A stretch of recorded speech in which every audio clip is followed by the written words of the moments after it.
আল্লাহ কোরআনে বলছেন ইনিল হুকমু ইল্লা লিল্লাহ, আল্লাহ ছাড়া কারো আইন চলবে না। তাহলে আইনের মালিক কে? তা আপনারা কেমনে আইন বানান?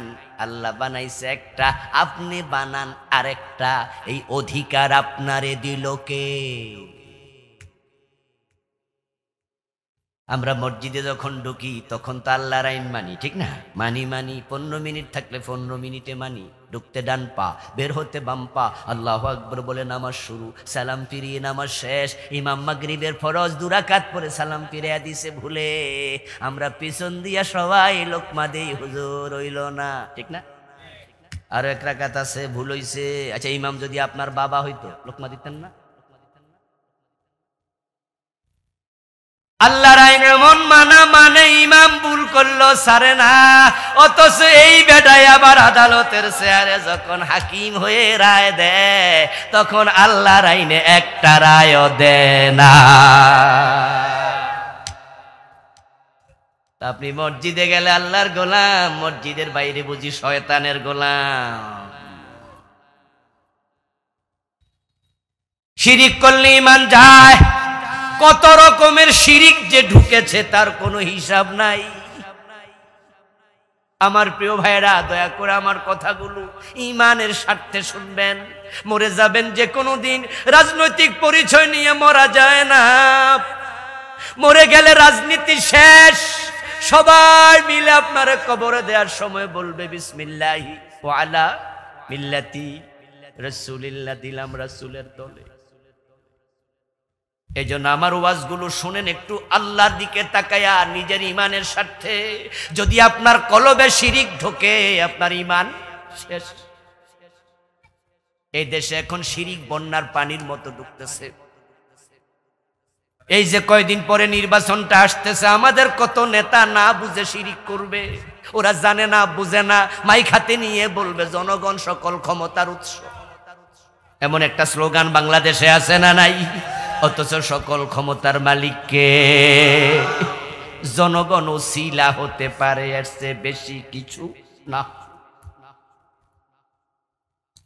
কুলিল্লাহুম্মা মালিকাল মুলকি তুতিল মুলকা মান তাশা ওয়া তানজিউল মুলকা মিম্মান তাশা। ও নবী, আপনি বলুন, ও রাজাদিরাজ আল্লাহ, ক্ষমতা তোমার হাতে, তুমি যাকে চাও ক্ষমতা দাও। ক্ষমতা কে দেয়? তো জনগণ উৎস হইল কেমনে?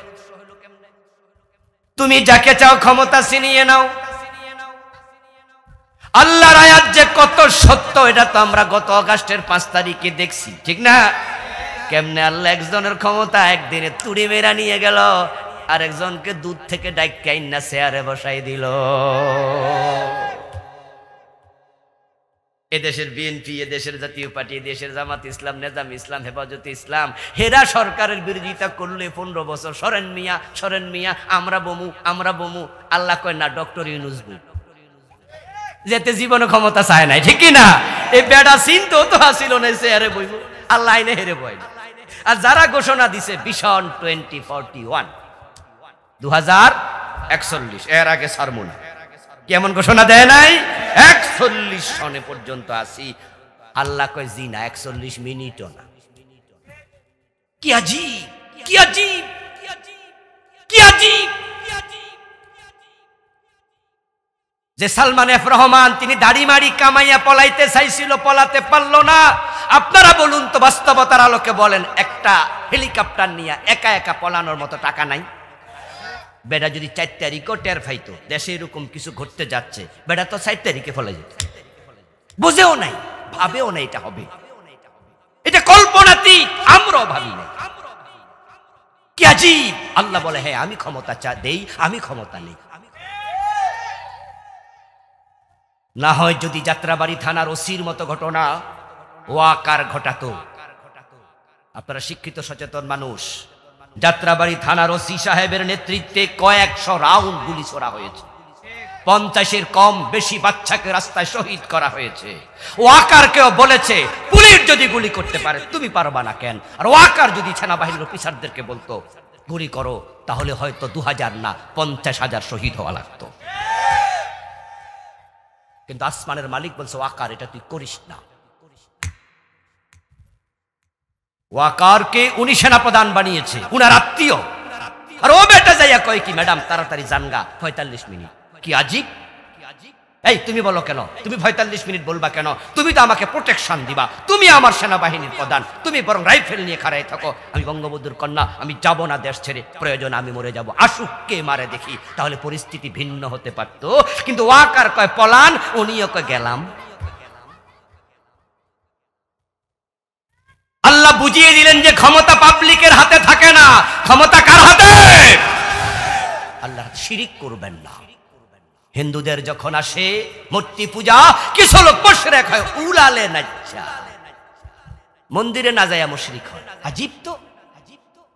টেলিভিশনে আসে, পত্রিকায় আসে, আমাদের নেতারা বলে, কর্মীরা বলে, আমরা বলি ধর্ম যার যার, উৎসব সবার। আস্তাগফিরুল্লাহ, তোমার ঈমান শেষ। কোরআনের উল্টা কথা বলা যাবে না। কোরআনের স্লোগান হলো লাকুম দীনুকুম ওয়ালিয়া দীন। তোমার ধর্ম তোমার, আমার ধর্ম আমার, এ দুটা এক নয়, এটা ভিন্ন। তাই স্লোগান হবে ধর্ম যার, উৎসব তার। হিন্দুরা মূর্তি পূজা করবে, আমরা বাধা দেব না। ইসলাম আমাদেরকে বাধা দিতে বলেনি। ইসলাম বলছে ফাযাক্কির ইন্নামা আনতা মুযাক্কির লাস্তা আলাইহিম বিমুসাইতির। আপনি দাওয়াত দেন, দাওয়াত যদি না শোনে আপনার কোনো দায় নাই, হিসাব আমি নেব। ইন্নামা আলাইকাল বালাগ ওয়া আলাইনাল হিসাব, কোরআনের আয়াত। ও নবী, দাওয়াত দেওয়ার দায়িত্ব আপনার, কে দাওয়াত গ্রহণ করলো, কে প্রত্যাখ্যান করলো, সেটার হিসাব নেয়ার দায়িত্ব আমার। আপনি জোর করে কাউকে মুসলমান বানাবেন না। হিন্দুরা মূর্তি পূজা করুক, খ্রিস্টানরা গির্জায় যাক, ইহুদিরা সিনেগাগে যাক, যাবে বৌদ্ধরা তাদের প্যাগোডায়। ইসলাম বলবে লাকুম দীনুকুম ওয়ালিয়া দীন। আমরা বাড়াবাড়ি করব না, জবরদখল করব না, জবরদস্তি করব না। তবে তাদের মূর্তি পূজাকে আমরা উৎসব স্বীকৃতি দিতে পারি না। এটা শিরক, এটা শিরক, এটা শিরক। শিরকের চেয়ে বড় কোনো অন্যায় আর নাই।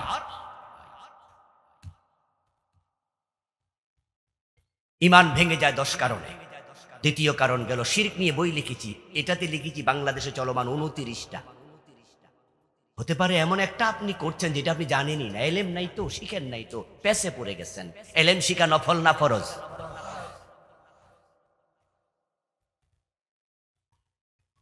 প্রিয় ভাইয়েরা, ইলম শিখবেন। মাঝে মাঝে পত্র পত্রিকায় খুলে দেখি, ইত্তেফাক পত্রিকা সহ কিছু কিছু পত্রিকায় আধা পৃষ্ঠা ব্যাপী বের হয় রাশি ফল। কুম্ভ রাশি, মর্কট রাশি, তুলা রাশি, এই রাশি, ওই রাশি, কন্যা রাশি। তারপরে বর্ণনা আসে যাদের কন্যা রাশি তাদের আগামী সপ্তাহ ভালো যাবে। হ্যাঁ, লেখা যায় না, বিবাহে কল্যাণময় মেয়ে পাওয়া যাবে, সামনে ব্যবসায় পুঁজি দিলে ভালো হবে, ইত্যাদি ইত্যাদি। আর তুলা রাশিওয়ালা মুস্কি মুস্কি হাইসা কয় যাক, এক সপ্তাহ রিল্যাক্স। অথচ 1 সেকেন্ড পরে কি হবে শুধু কে জানে। ভবিষ্যৎ সম্পর্কে কেউ জানে, এটা মনে করা শিরক। হাতের রেখা দেখানোর জন্য ঠাকুরের কাছে কেন যান? গণকের কাছে কেন যান? কেউ জানে না কি হবে। গায়েবের মালিক কে? আল্লাহ। ছেলে হোক মেয়ে হোক, দুটি সন্তান যথেষ্ট। আর একটা স্লোগান আমাদের ঈমান ধ্বংস করে দিয়েছে, শেষ করে দিয়েছে।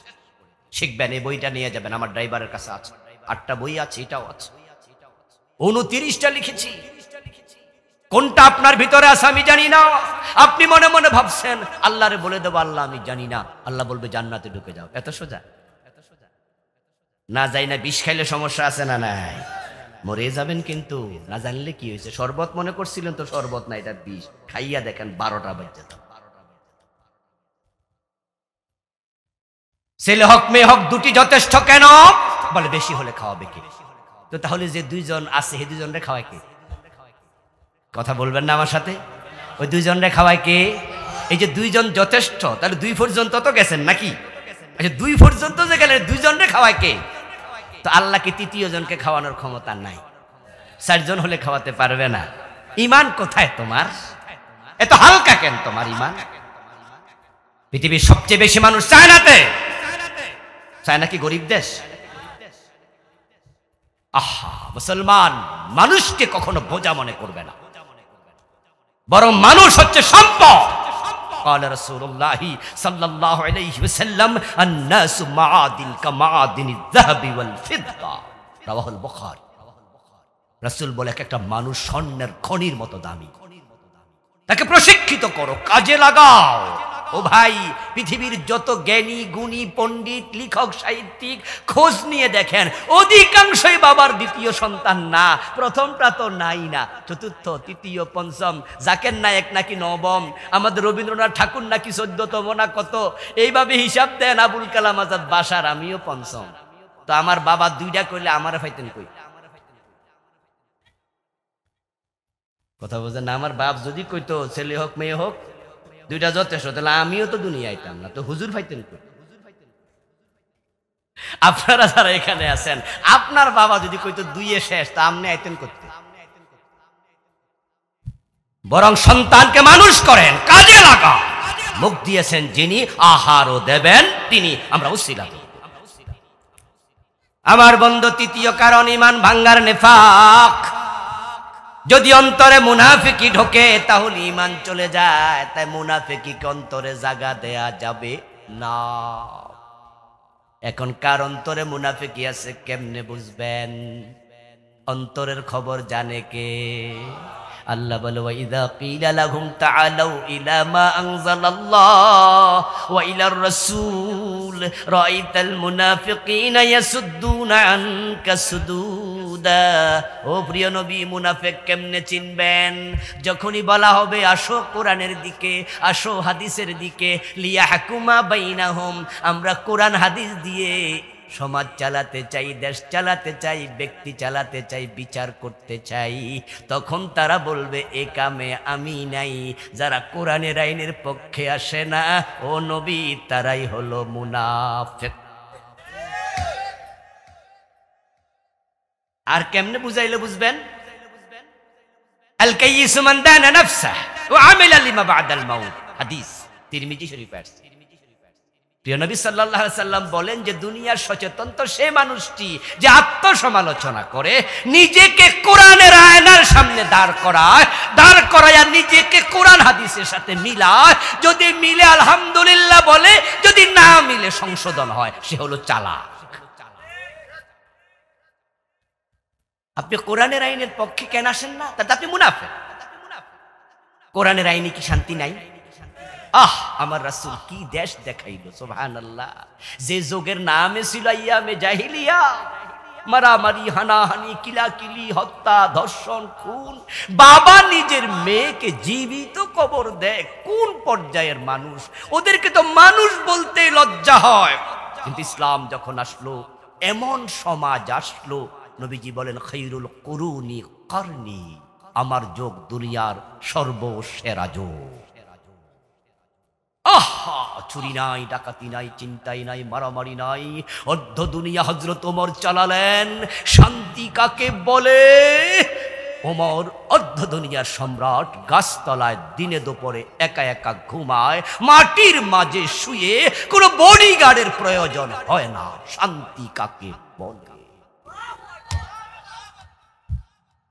আমার দেশের একজন এমপি একজন মন্ত্রী একা একা নিজের বাড়িতে যেতে পারে না আমাদের ঢাকায় ফার্ম গেটে আমার বাসা পাশেই তো কাউরান বাজারে বাজার করতে আমি চলে যাই আমি নিজে নিজে বাজার করি আলহামদুলিল্লাহ অনেকে মাঝে মাঝে দেখা হইলো হুজুর আপনি বাজারে আমি কই কি হয়েছে অসুবিধা কিছু না না না ভাবছি ফাইক ফেয়াদা আমি কই কেউ লাগে না কারণ নিজের মরিচ নিজে কেনার মাঝে যে মজা আরেকজনের দিয়ে কিনানো যায় ও বেটা কি বোঝে কোন মরিচটা খাইতে আমার মজা লাগে কিন্তু আমি যদি এমপি হয়ে যাই মন্ত্রী হয়ে যাই তখন আমিও কিন্তু নিরাপত্তাহীন হয়ে যাব আর কাউরান বাজার যেতে পারবো না রে মন চাইলো শুটকি কিনে আর খেতে পারবো না একটু এলোমেলো হাওয়া একটু রাতের বেলায় গেঞ্জি গায়ে দিয়া ঘুরবো সুযোগ আর নাই এত অনিরাপত্তা আমার দেশে রাজ্য দুনিয়ার সম্রাট মদিনা থেকে জেরুজালেম চলে গেছে 1000 কিলোমিটারের বেশি একা একা শুধু একজন চাকর সাথে কোনো বডিগার্ড নাই দরকার নাই আল্লাহর ইমানদার বান্দা যদি পৃথিবীতে না থাকে তাহলে পৃথিবীটাও থাকবে না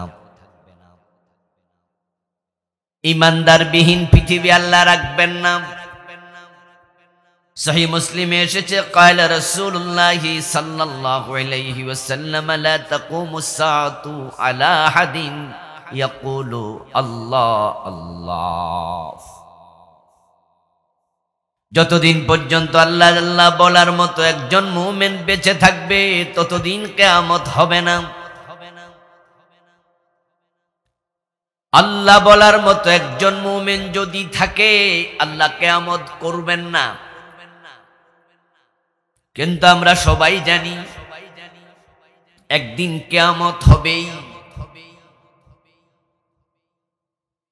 এই হাদিসের বিপরীতে গেলে এবার বোঝা যাবে যেদিন কিয়ামত হবে সেদিন আল্লাহ বলার মতো মুমিন আর পৃথিবীতে নাই। মুমিন থাকলে কিয়ামত হয় না, কিয়ামত হবে না। এতে বোঝা যায় মুমিনের ওসিলায় পৃথিবী টিকে আছে। বিয়ে যেদিন হয় সেদিন বিয়ের অনুষ্ঠানে মানুষ 200, 300, 500 দাওয়াত পায়, কিন্তু বিয়ের অনুষ্ঠানে বর এবং কনে দুই পরিবারে দুজনই হলো সেদিন মুখ্য। যদি সেদিন বর না থাকে এলাকার এমপি মন্ত্রী থাকলেও বিয়ের অনুষ্ঠানের জৌলস থাকবে না। মেয়ের বাবা প্রস্তুত, মেয়েকে সাজায়া রাখছে, বিয়েতে খাবার দাবার রেডি, মেহমানরাও খাচ্ছে। এর মাঝে হঠাৎ করে কানে মোবাইলের আওয়াজ আসলো, কানে মোবাইল বেজে উঠলো, কানে ধরলেন। অপর প্রান্ত থেকে বলল দুলার গাড়ি অ্যাক্সিডেন্ট করে দুলা মারা গেছে। হয় না এমন? দুলা রওনা দিয়েছিল, গাড়ি অ্যাক্সিডেন্ট করে মরে গেছে। মেয়ের বাবার চেহারা সাথে সাথে বিষাদে ভরে যাবে। এই খবর প্রচার হওয়ার সাথে সাথে পুরা অনুষ্ঠানে কালো মেঘ ধেয়ে আসবে। যে আনন্দ এতক্ষণ পর্যন্ত ছিল পুরা আনন্দ পালিয়ে যাবে, অনুষ্ঠানটাই মাটি হয়ে যাবে। শুধু একজন মানুষের অনুপস্থিতি। এই আকাশ, এই জমিন, ইমানদার যখন থাকবে না আল্লাহর কিচ্ছু রাখবেন না, সব আসার মেরে ভেঙে দেবেন, যেটার নাম হলো কিয়ামত। এই কিয়ামত হয় নাই, না হওয়াই প্রমাণ করে এখনো পৃথিবীর উপরে ইমানদার আছে। কিন্তু কিয়ামত যখন আগাবে দিন দিন ইমানদার কমবে, মানুষ গড় পট্টায় কাফের হবে, বেঈমান হবে। প্রিয় নবীজি সাল্লাল্লাহু আলাইহি ওয়াসাল্লাম বলেছেন তাকুনু বাইনাস সাআতি ফিতান কাকিতাইল লাইলিল মুজলিম। কিয়ামতের আগে সূর্য ডুবে গেলে যেমন অন্ধকার ধেয়ে আসে, অনুরূপ ফিতনা বের হবে। ফিতনা, কুফরির ফিতনা, শিরকের ফিতনা, নিফাকের ফিতনা। ওই ফিতনার জমানায় ইউসবিহু ফিহার রাজুলু মুমিনান ফায়ুমসি কাফিরা। মানুষগুলো সকাল বেলায় মুমিন থাকবে, সন্ধ্যা বেলায় কাফের হয়ে যাবে। ওয়ায়ুমসি মুমিনা ফায়ুসবিহু কাফিরা। সন্ধ্যা বেলায় মুমিন ছিল, ওই লোকটা রাতের বেলায় এমন কথা বলেছে, এমন কাজ করেছে, রাতে ইমানটা চলে গেছে। যখন ঘুম থেকে ওঠে ওই লোকটা তখন বেঈমান। ওয়ায়াবিউ আকওয়ামুন দীনাহুম বিআরাদিম মিনাদ দুনিয়া। এবং কিয়ামতের আগে মানুষ দুনিয়াদারির কাছে, ক্ষমতার কাছে, অর্থের কাছে, আযাব গজব মুসিবতের কাছে তাদের দিন বিক্রি করে দেবে, টাকার কাছে ঈমান বিক্রি করবে। আলেম ওলামারা পর্যন্ত ওই সময় তারা ক্ষমতা এবং টাকার লোভে তাদের দিন বিক্রি করে দেবে। হক কথা আর বলবে না, তাদের ভিতরে ক্ষমতার লোভ ঢুকে যাবে। ক্ষমতা পাওয়ার জন্য তারা জালেমদের সাথে আতাত করবে, হাত মিলাবে। তাদের টাকা, তাদের পয়সা, তাদের ক্ষমতা তাদেরকেও তখন ঈমানহীন করে ছেড়ে দেবে। কিয়ামতের আগে এক ভয়াবহ অবস্থা হবে, যে অবস্থায় মসজিদে এমন নামাজি থাকবে যে নামাজির ঈমান নাই অথচ নামাজি, এমন হাজি থাকবে যে হাজির ঈমান নাই অথচ হজ করতে গেছে হাজি। قال رسول الله صلى الله عليه وسلم ياتي على الناس زمان يجتمعون في المساجد ليس فيهم مؤمن। এমন একটা জামানা আসতেছে যেই জামানার মানুষগুলো মসজিদে জামাতের সাথে নামাজ পড়বে, কিন্তু ওই জামাতে ইমাম মুয়াজ্জিন মুসল্লি একটারও ঈমান থাকবে না,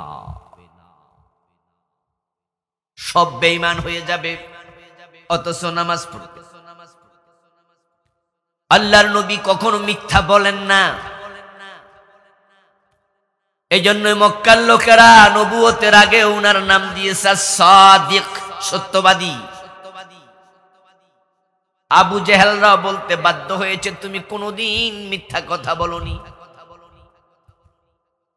আর দ্বীনের ব্যাপারে তো রাসূল মিথ্যা বলবেন দূরের কথা, নিজে বানাইয়াও কোনো কথা বলেন নাই, যা বলেছেন সব ওহী।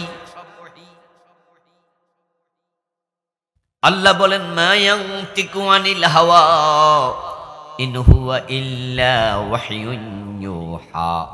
আমার নবী বানায়া কোনো কথা বলে না, যা বলে সব তার কাছে ওহী হিসাবে পাঠানো হয়, তারপরে তিনি বলেন।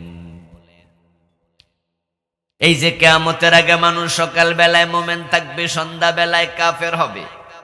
কিয়ামতের আগে যে মানুষ দুনিয়াদারির কাছে দিন বিক্রি করবে, কিয়ামতের আগে মসজিদে নামাজি থাকবে, ইমানদার থাকবে না। রাসূল কি বানাইয়া বলছেন না? এগুলো ওহী, আল্লাহ জানাইছে।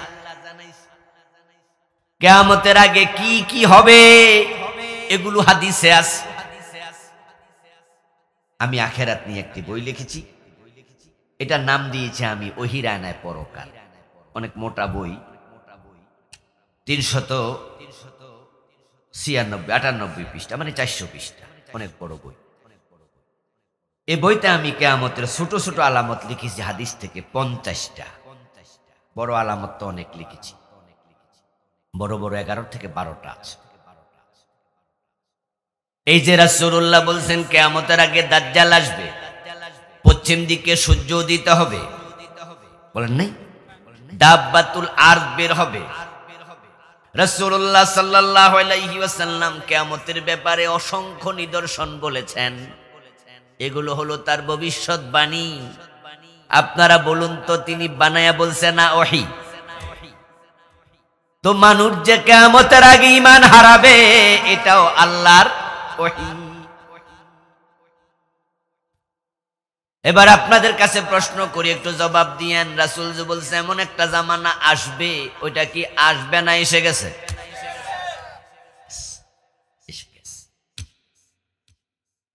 উনি তো 1450 বছর আগে বলেছিলেন, সময় তো অনেক পার হলো।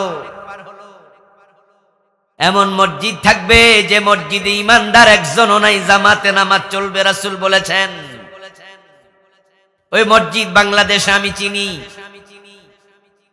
যে মসজিদের ইমাম কাফের, মুয়াজ্জিন কাফের, মুসল্লি কাফের, আমি চিনি। রাসূলের 1450 বছর আগে বলা হাদিস বাস্তবায়ন হয়ে গেছে, তিনি মিথ্যা বলেন না। এই মসজিদ চিনতে চাইলে ঢাকার বকশীবাজারে চলে যান, রাস্তার পাশে আহমদিয়া মুসলিম জামাত কাদিয়ানীদের মসজিদ আছে না নাই? ইমাম ও কাদিয়ানী, মুয়াজ্জিন ও কাদিয়ানী, মুসল্লি ও কাদিয়ানী, নামাজ পড়ে 5 ওয়াক্ত। ওদের মসজিদের গেটে দারোয়ান বসা থাকে, সাধারণ মানুষ সেখানে ঢুকতে পারে না, ওরা ঢুকতে দেয় না। আপনার পরিচয় নিয়ে তারপরে ঢুকতে দেবে। যখন বলবেন যে আপনি আহমদিয়া মুসলিম জামাতের সদস্য নন, তখন আপনাকে বলবো ওই মসজিদে যান, এটা না, ঢুকতে দেবে না। তো ঢুকতে না দেওয়ার কারণে সেখানে সাধারণ মুমিনের প্রবেশ নিষেধ। যে কয়জন ঢুকছে সব কাদিয়ানি ঢুকছে, ঠিক কিনা? ইমাম ও কাদিয়ানি, মুয়াজ্জিন ও কাদিয়ানি, মুসল্লি সব কাদিয়ানি। এবার আপনাদের প্রশ্নের জবাব চাই, কাদিয়ানি মুমিন না কাফের? তো নামাজ না পড়ে? নামাজ পড়ে কয় ওয়াক্ত? বলেন না কয় ওয়াক্ত? নামাজে কি আজান নাই? তো আজানের মাঝে আল্লাহু আকবার আছে, আশহাদু আল্লা ইলাহা ইল্লাল্লাহ আছে, আশহাদু আন্না মুহাম্মাদার রাসূলুল্লাহ তো আছে। তো কাদিয়ানির মুয়াজ্জিন কাফের কেমনে? বেডানা কালেমা পড়ে আজানের মাঝে 5 বার দিন, কাফের হইল কেমনে? বেটা তো কালেমার আজানই দে। কাদিয়ানীদের নামাজের মাঝে আত্তাহিয়াতু নাই, আছে? তো আত্তাহিয়াতুর মাঝে তো আছে আশহাদু আল্লা ইলাহা ইল্লাল্লাহু ওয়া আশহাদু আন্না মুহাম্মাদান আবদুহু ওয়া রাসূলুহু। তো কাদিয়ানীরা না আত্তাহিয়াতুর মাঝে কালেমা পড়ে, তো কালেমা পড়লে না মানুষ মুমিন, তো কাদিয়ানী কাফের হলো কেমনে? আসলে ঈমান কি? কালেমার নাম বুঝি ঈমান? আমার আজকে আলোচ্য বিষয় প্রথম হলো ঈমান কি, পরে হলো ভাঙ্গার কারণ কি। আমাদের দেশের লোকেরা তো ঈমানই অনেকে বোঝে না, তারা মনে করে কালেমা পড়লে মুমিন। কালেমা পড়লে যদি মুমিন হতো, আব্দুল্লাহ ইবনে উবাই তো রাসূলের হাতে কালেমা পড়েছিল, সে মুমিন না মুনাফিক? ছোট না বড়? তো কালেমা না পড়ছে।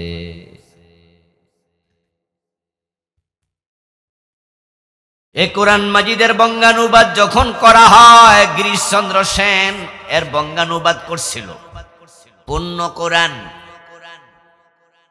ওই কোরআনের বঙ্গানুবাদের সময় ফা'আলাম আন্নাহু লা ইলাহা ইল্লাল্লাহ এই আয়াত পড়ে নাই, লিখে নাই, গবেষণা করে নাই, অনুবাদ করে নাই, মুমিন হইছেনি?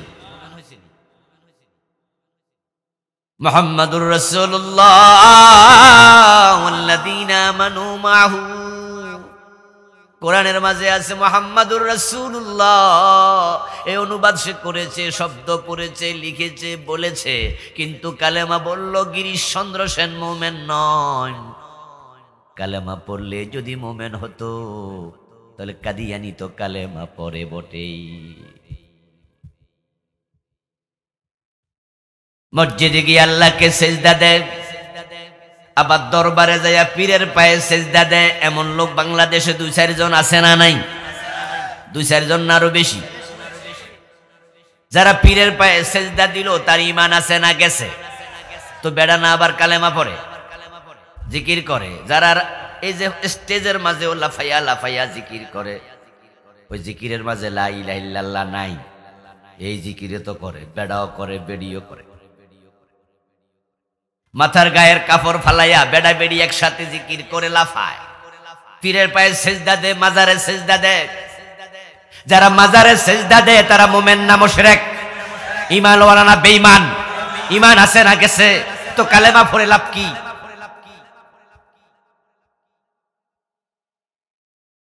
হ্যাঁ দোস্ত, মুমিন হওয়ার জন্য কালেমা পড়তেই হবে।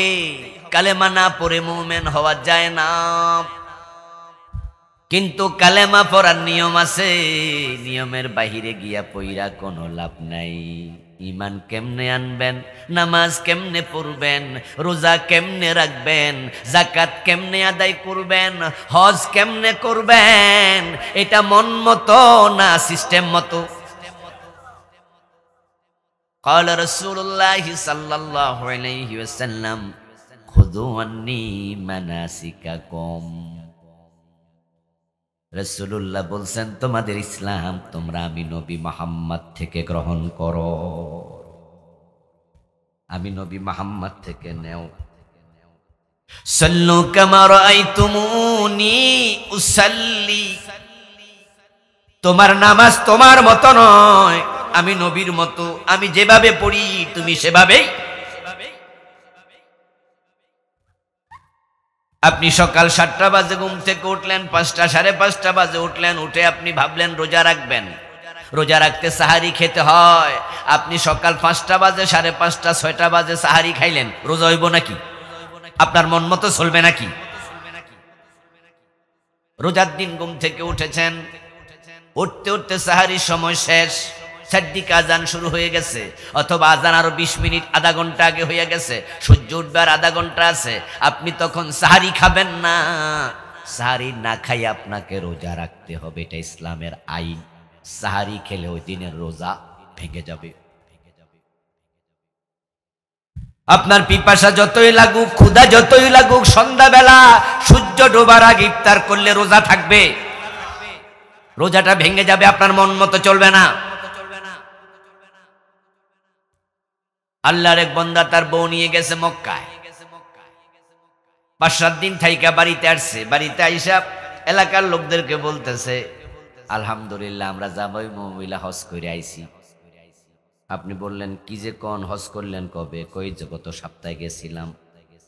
তো এখন কি হজের মাস নি? কয় না। তো তাহলে আপনি গেছেন যে? কয়ন ভিড় কম এই জন্য। ঠিক না? এখন কি আরাফায় ভিড় আছে? কিরে ভাই হেয়মিও কয় না কেন লোকের? কি আরাফায় ভিড় আছে?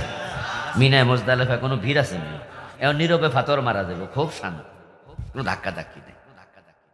উনি বলতেছে আমি হজের বই কিনছি, কিন না কেমনে হজ করা লাগে পুরা পড়ছি, একবারে ফরজ ওয়াজিব সুন্নত যা আছে আমার বউরে লইয়া একটা প্রাইভেট কার রিজার্ভ কইরা আমি পুরা সুন্দর কইরা সব মানছি, হজ হইছে। তোমার মন মতো হজ হবে নাকি? মসজিদে ঢুকেছেন, নামাজ পড়েছেন, তাকবীরে তাহরিমা দেন নাই, ঢুকে কেরাত পড়া শুরু করে দিলেন, নামাজ হবে নাকি? তো নামাজের নিয়ম আছে, রোজার নিয়ম আছে, হজের নিয়ম আছে। ইমান যে আনছেন, কালেমা পড়লে বুঝি মোমেন, ইমান আনার কোনো নিয়ম নাই। কয়জনে শিখছেন? ইমানটা কেমনে আনে কয়জনে শিখেছেন? ওই যে ছোটকালে হুজুর মক্তবে কালেমা পড়াই সামনে ভাবছেন মোমেন।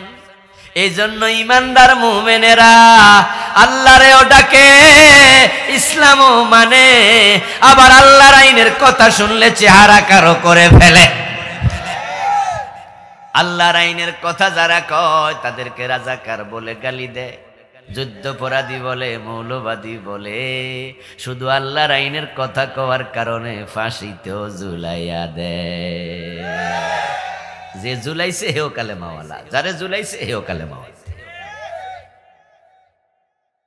আল্লামা সাইদি রহমতুল্লাহ আলাইকে 13 বছর জেলখানায় রাখছিল। আপনারা কি মনে করেন যে বেটা দর্শনকারী হিসাবে রাখছে? বেটা যুদ্ধাপরাধী ছিল, বেটা মানুষের বাড়িতে আগুন দিছে। আল্লামা সাইদির তুলনায় তো আমি একজন ছোট হুজুর। আচ্ছা ধরেন এখনো যদি যুদ্ধ লাগে, আমি কি কারণে জবাই করতে পারবো, মারতে পারবো? আমার পক্ষে এটা সম্ভব? কারো মেয়েরে দর্শন করতে পারবো? আমার মতো ছোট হুজুর আমিও তো বলবো যে না না এটা হয়। আর আল্লামা সাইদির মতো লোক, উনি দর্শন করছে, উনি মানুষ হত্যা করছে, 71 সালে মানুষের বাড়িতে আগুন লাগাইছে না, এজন্য উনাকে জেলে দেয় নাই। যারা দিছে হেরাও জানে যে আসলে উনি যুদ্ধ করাতি না। এই যে একজন হিন্দু সুখরঞ্জন বালি, নাম শুনছেন না? ও বেটার ভাই হত্যায় আল্লামা সাইদিকে বানাইছে আসে, আর সাক্ষী হলো তার ভাই সুখরঞ্জন বালি। সুখরঞ্জন বালি আদালতের এখানে এসে বলল যে না, আল্লামা সাইদির বিরুদ্ধে আমি সাক্ষী দেব না, কারণ আমার ভাইকে হত্যাতে তার কোনো ভূমিকা ছিল না। উনি তো এলাকায় ছিলেন না তখন, উনি আমার ভাইরে মারবেন কেমনে? সরকার বলছে না, সাক্ষী দিতে হবে।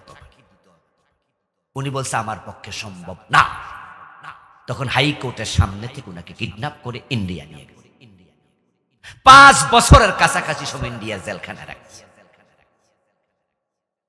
আমার প্রিয় ভাইয়েরা, যারা ফাঁসি দিছে, যারা জেল দিছে, তারাও জানে যুদ্ধাপরাধী না। তো কেন দিল? উত্তর শুধু একটা, আল্লামা সাইদিকে ফাঁসি দিয়েছে ইন্ডিয়ার প্রেসক্রিপশনের আলোকে। ইন্ডিয়া, দিল্লি দেখেছে এই দেশে কোরআনের আইনের পক্ষে উনার মতো কথা কেউ বলে না। উনাকে থামাতে হবে, কণ্ঠ স্তব্ধ করে। এই দেশে ইসলামওয়ালা, কোরআনওয়ালাদের উত্থান ঘটলে ইন্ডিয়া মনে করে তাদের জন্য ঝুঁকি, যদিও আসলে কোনো ঝুঁকি নাই। চোরের মনে পুলিশ পুলিশ, আল মারউ ইয়াকিসু আলা নাফসি, একটি আরবি প্রবাদ। মানুষ সব সময় নিজের মতো অন্যকে মনে করে। ওরা হিন্দুত্ববাদী, ওরা আসলে উগ্রবাদ। ওরা আমাদের মসজিদ, বাবরি মসজিদ ভেঙে ওই জায়গায় মন্দির বানিয়েছে। ওরা গরু জবাই করলে মুসলমানকে হত্যা করে। ওরা কোরবানে গরু জবাই করতে দেয় না। ওদের ভিতরে উগ্রতা আছে। কিন্তু বলুন তো, বাংলাদেশে আমরা কোনো মন্দির ভেঙেছি? আচ্ছা, আমাদের একটি ওয়াজে আমরা কোনো মন্দির ভাঙতে বলি? আমাদের ইসলাম এটা শিখায়। আমাদের ইসলাম শিখিয়েছে উদারতা। লা ইকরাহা ফিদ্দীন, ধর্ম নিয়ে বাড়াবাড়ি করো না। লাকুম দীনুকুম ওয়ালিয়া দীন, তোমাদের ধর্ম তোমরা মানো, আমাদেরটা আমরা মানো। আমাদের ইসলাম শিখিয়েছে আমাদেরকে সৌহার্দ্য, উদারতা। আর ওরা উগ্র, তাই ওরা মনে করতেছে এদেশে ইসলাম যদি উত্থান হয় তাহলে আমরা মনে দেশের হিন্দুদেরকে মেরে ফেলব, আমরা মনে ইন্ডিয়া দখল করব।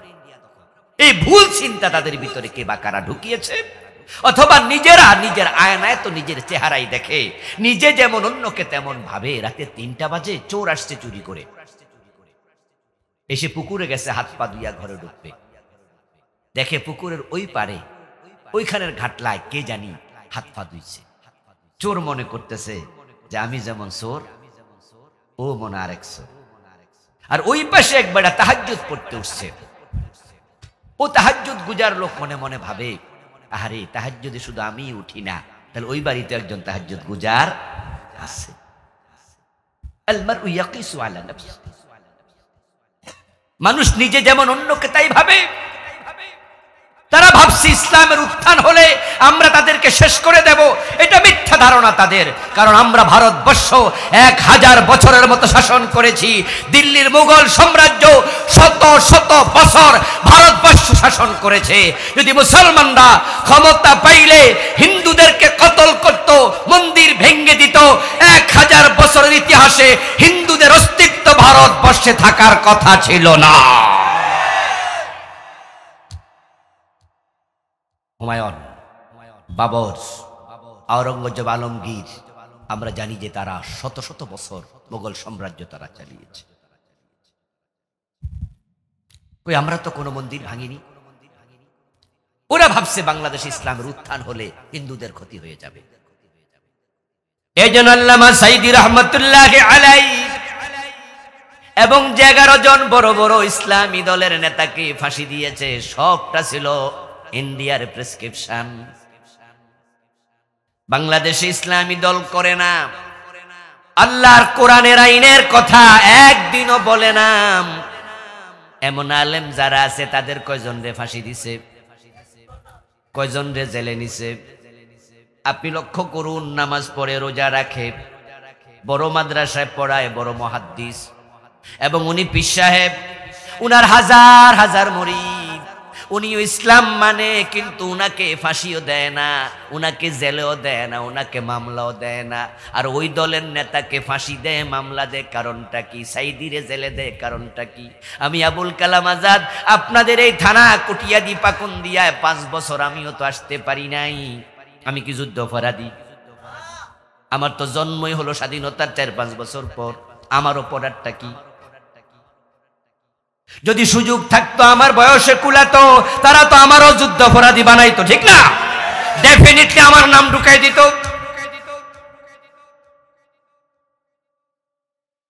কারণ আমি আপনাদের এই কটিয়াদি পাকুন্দিয়া সহ যত জায়গায় মাহফিল করি, আমার মাহফিল আমি আল্লাহর শুকরিয়া, আলহামদুলিল্লাহ, আমি আল্লাহর ইসলামের পূর্ণাঙ্গতার কথা বলি।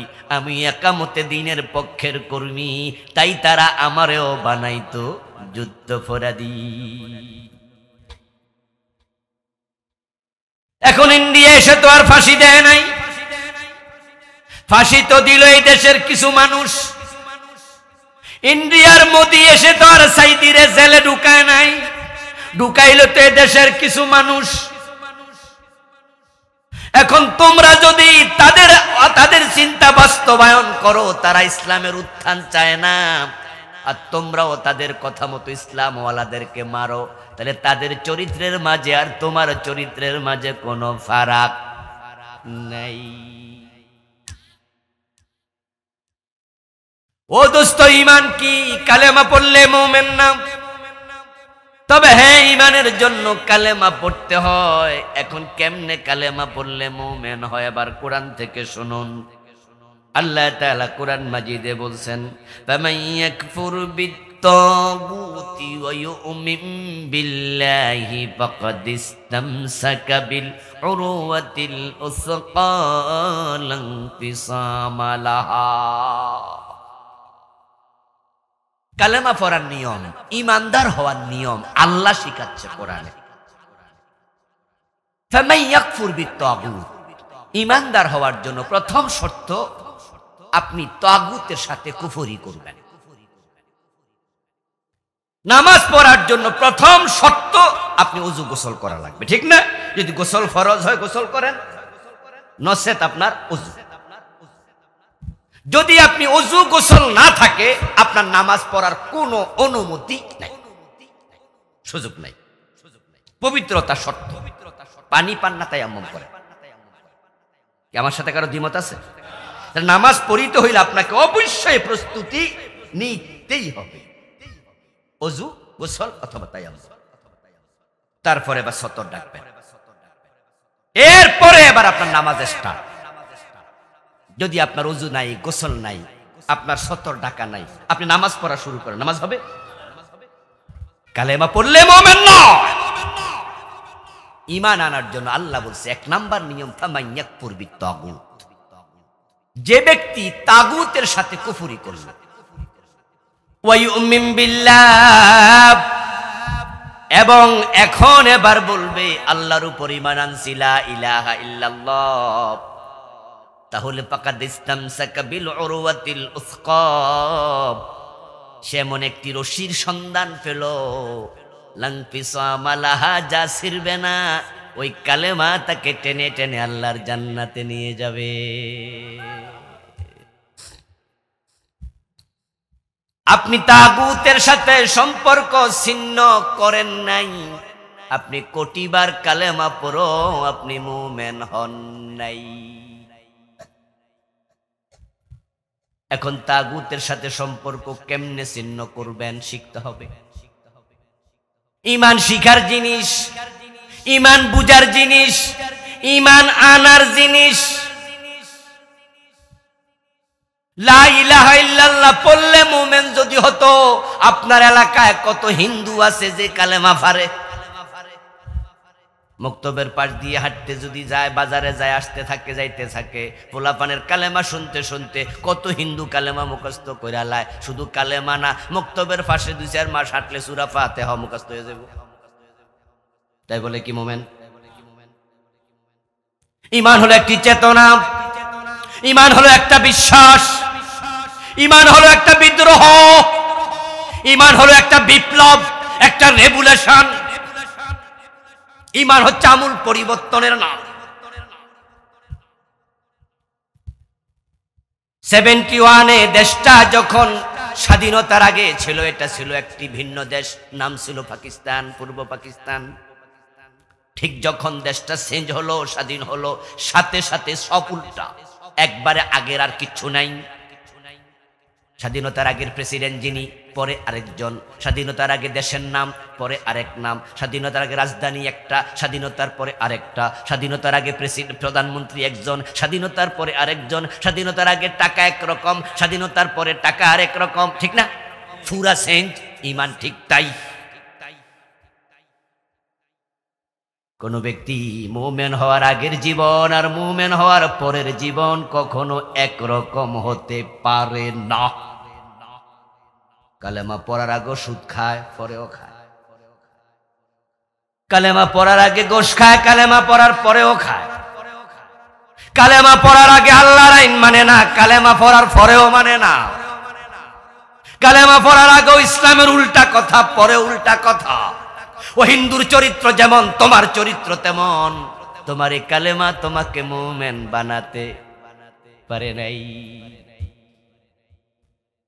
ইমান বড় দামি জিনিস রে ভাই, এত দামি এত দামি। ইমানওয়ালা একজন মুমিন থাকলে আসমান জমিন ভাঙবে না, তার উসিলায় তামাম মাখলুকাতকে আল্লাহ রেখে দেবে। কত দামি! একজন মুমিনের সম্মান আল্লাহর আরশের চেয়ে বেশি। একজন মুমিন ব্যক্তির সম্মান আল্লাহর কাবার চেয়ে বেশি। ইমানদারের সম্মান জিবরিল আমিনের চেয়ে বেশি। এজন্য মুমিনকে বলা হয় খায়রুল বারিয়া। সূরা লাম ইয়াকুন বাইয়িনার মাঝে আল্লাহ মুমিনদের আলোচনা করতে গিয়ে বলে উলাইকা হুম খায়রুল বারিয়া। বারিয়া মানে মাখলুক। মুমিন হচ্ছে সব মাখলুকের মাঝে এক নাম্বার, সবার সেরা। খাইর আখিয়ার ইসমে তাফযীল, সুপারলেটিভ ডিগ্রি। যেই দিন কিয়ামত হবে, ঠিক কিয়ামত হওয়ার 30 সেকেন্ড আগে, 20 সেকেন্ড আগে, 1 মিনিট আগে আসমান আছে, জমিন আছে, আরশ আছে, কুরসি আছে, কাবার ভিটি আছে। কিয়ামত হওয়ার 30 সেকেন্ড আগে আরশ আছে, জিবরিল আছে, মিকাইল আছে, ইসরাফিল আছে, আসমান আছে, জমিন আছে, আরশ আছে, কুরসি আছে, লৌহে মাহফুজ আছে। শুধুমাত্র ইমানদার নাই। তাই আল্লাহ বলবে এই আরশ আর দরকার নাই, আরশ ভেঙে ফেললাম। তাহলে আল্লাহর আরশ পর্যন্ত ইমানদারের উসিলায় টিকে আছে। ইমানদারের দাম এত বেশি।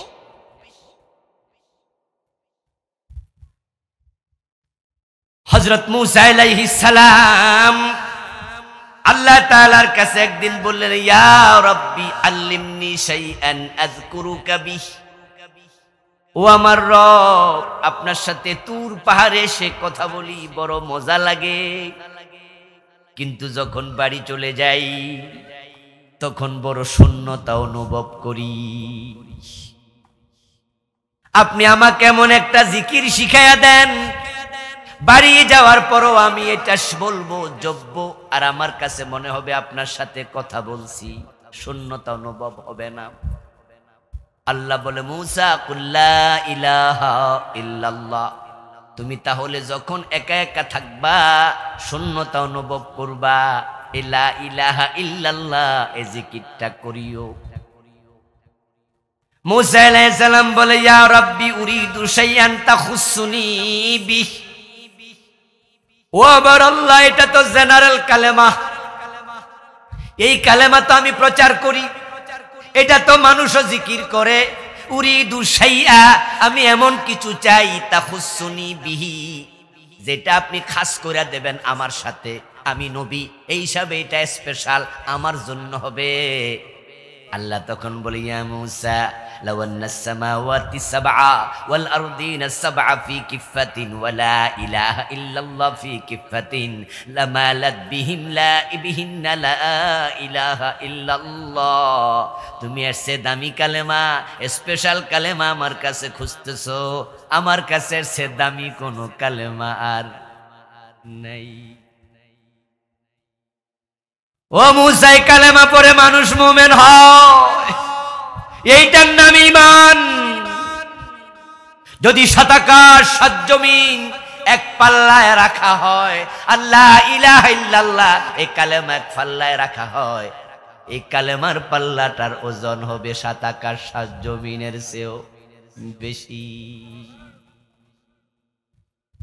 এই কালেমা কাদিয়ানি তো পড়লো, কি লাভ হলো?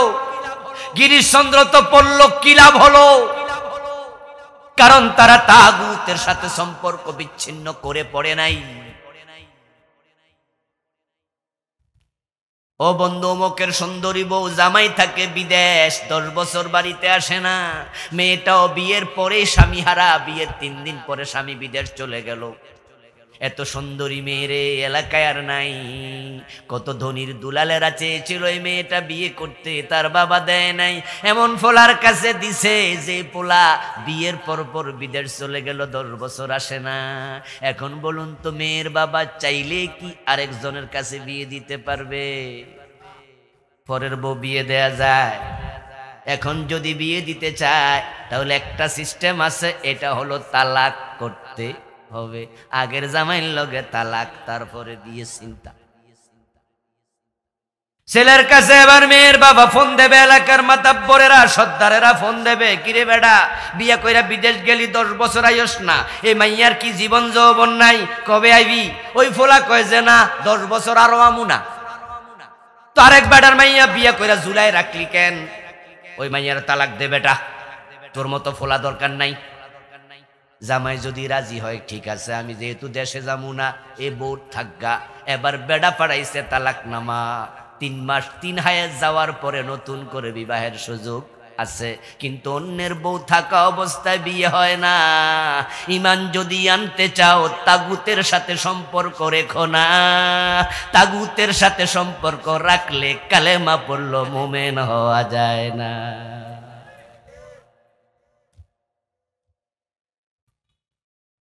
এজন্য কালেমা শুরু হয় লা শব্দ দিয়ে। লা মানি নাই, লা ইলাহা, কোন ইলাহ নাই। আগে বলো নাই, বিদ্রোহ করো, আগে বিদ্রোহ করো, রেগুলেশন করো, বিপ্লব করো, পরিবর্তন করো। মানি না পাকিস্তান, পূর্ব পাকিস্তান মানি না, এবার নতুন নাম বাংলাদেশ, ঠিক কিনা? বলো আগের প্রেসিডেন্ট মানি না নতুন প্রেসিডেন্ট হবে, আগের টাকা মানি না নতুন টাকা হবে, আগের রাজধানী মানি না নতুন রাজধানী হবে। আগে বলো মানি না, আগে বিপ্লব, তারপরে আবার নাম। ব্রিটিশ আইনও মানবা আবার ইসলামও মানবা, দুইটা একসাথে চলে না। 53 বছরের বাংলাদেশ কি ইসলামের আইনে চলে না ব্রিটিশ আইনে? এই ব্রিটিশ আইন মাইনা দেশ চালাইতেছে 53 বছর হিন্দু আর বৌদ্ধ না মুসলমান। তো মুসলমান ব্রিটিশ আইন মানলে তারা মুসলিম হলো কেমনে? সব হচ্ছে কাজীর গরুর মতো, কেতাবে আছে গোয়ালে নেই। মুসলমান নাকি 92%, ইসলাম হাইকোর্টে নাই, সুপ্রিম কোর্টে নাই, গণভবনে নাই, বঙ্গভবনে নাই, মন্ত্রণালয়ে নাই, সচিবালয়ে নাই, শিক্ষানীতিতে নাই ইসলাম, ইসলাম কোথাও ইসলাম নাই। আর নাই হাইকোর্টে, নাই সুপ্রিম কোর্টে, নাই অর্থনীতিতে, নাই সমাজনীতিতে, নাই শিক্ষানীতিতে। ইসলাম মসজিদ আর মাদ্রাসায় তোমরা তালাবদ্ধ করে ঢুকাইয়া রাখছো। দেশ চালাবে ব্রিটিশ আইনে, তোমার ব্রিটিশের গোলাম, আল্লাহর গোলাম না। মোমেন হওয়া এত সোজা না।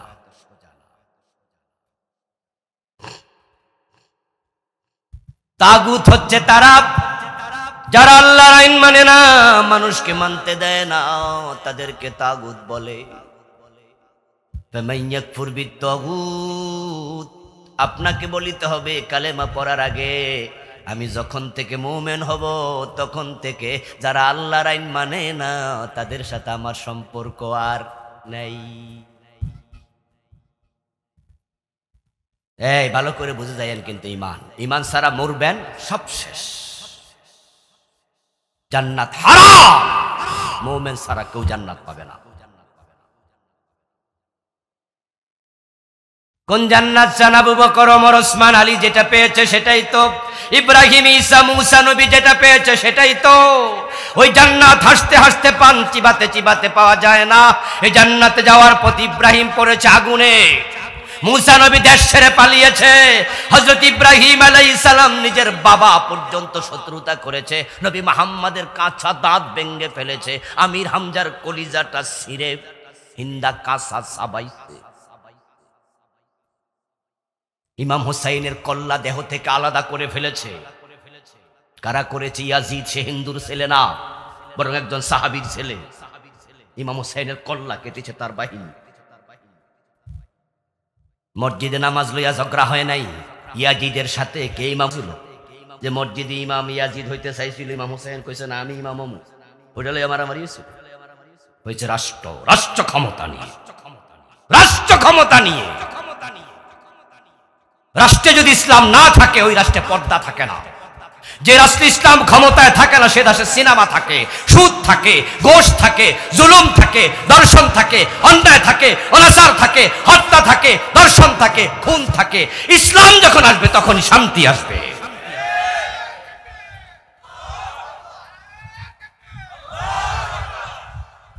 হুজুররা তো ওয়াজ করছে আজীবনে, 43 বছর, 53 বছর, 54 বছর বাংলাদেশ। তার আগে ওয়াজ করেছে সুদের বিরুদ্ধে।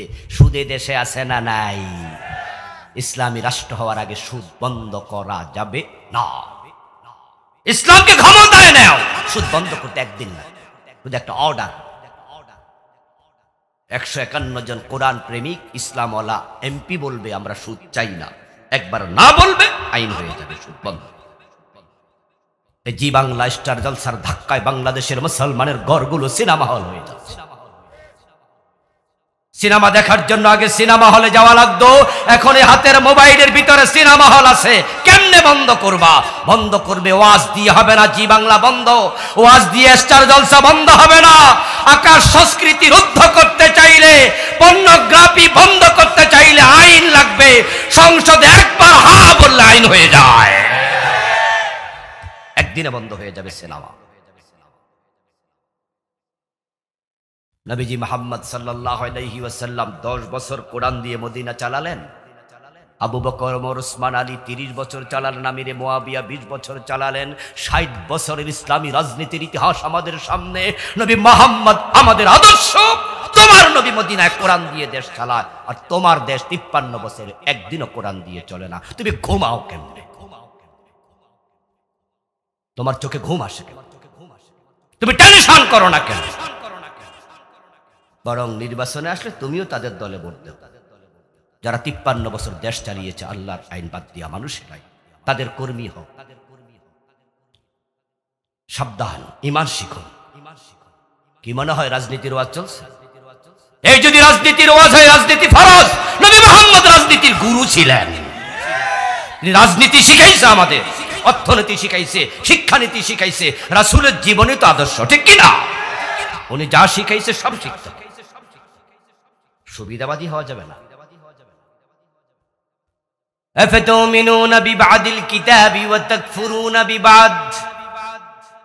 কোরআনে আল্লাহ বলেন, তোমরা কি কিতাবের কিছু মানবা, কিছু মানবা না? ফামা জাযাউ মান ইয়াফআলু যালিকা মিনকুম।